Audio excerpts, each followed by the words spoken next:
Contour, blush এবং highlighter এগুলো কিন্তু আমাদের ফেসের শেপ, স্কিন টোন এবং আন্ডারটোন অনুযায়ী অ্যাপ্লাই করা খুবই ইম্পর্ট্যান্ট। হ্যালো ভিউয়ার্স, আমি তামান্না রহমান এবং আমি বর্ষা। আজকের ভিডিওতে কিভাবে স্লিমার ফেসে এবং ডাস্কি স্কিন টোনে হাইলাইটার, কন্ট্যুর বা ব্লাশ অ্যাপ্লাই করবেন সেটাই দেখাবো।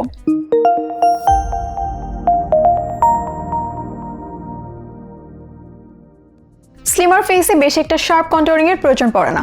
আপনি যদি একটা লিফটেড লুক চান তাহলে আপনার ন্যাচারাল চিকবোনের হলো থেকে কানের ওপর পর্যন্ত কন্ট্যুর অ্যাপ্লাই করতে হবে এবং হেয়ার লাইনের ভেতরে ব্লেন্ড করতে হবে।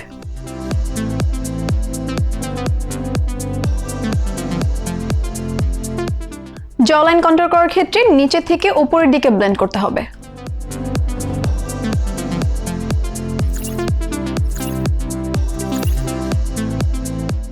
ফোরহেড যদি অলরেডি ছোট থাকে তাহলে ফোরহেড কন্ট্যুর না করাই বেটার। আপনি আপনার ফোরহেডের মাঝের এরিয়াটা হাইলাইট করে নিতে পারেন। আপনি যদি ফুলার চিক চান তাহলে কন্ট্যুর এখান থেকে স্টার্ট করে চিক বরাবর একটু রাউন্ডার শেপ দিতে হবে।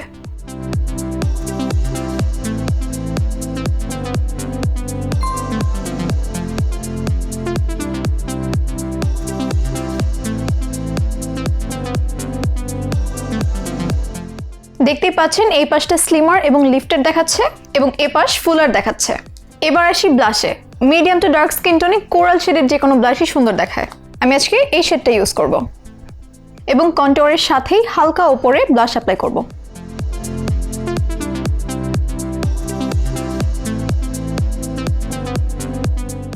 চিক থেকে টেম্পল পর্যন্ত একটা আর্ক শেপে আমি ব্লাশ অ্যাপ্লাই করব। ওয়ার্ম আন্ডারটোনে ওয়ার্ম শেডেড কোনো ব্লাশ বা হাইলাইটারই সুন্দর দেখাবে। আমি আজকে শ্যাম্পেন শেডের একটা হাইলাইটার ইউজ করব এবং চিকের হাইয়েস্ট পয়েন্টে হাইলাইটার অ্যাপ্লাই করব।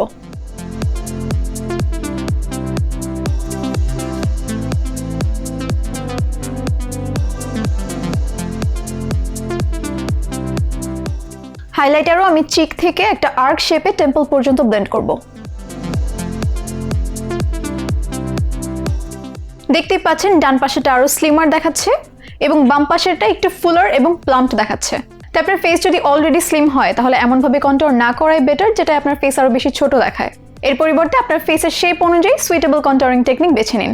আই হোপ আমার আজকের ভিডিও দেখে আপনিও আপনার ফেসের শেপ অনুযায়ী কারেক্ট কন্ট্যুরিং মেথডটা চুজ করতে পারবেন। মেকআপ রিলেটেড কোনো প্রশ্ন বা মতামত থাকলে সেটা জানান আমাদের কমেন্ট বক্সে। দেখা হবে পরবর্তী কোনো ভিডিওতে বা পরবর্তী কোনো আয়োজনে। Till then take care and bye by.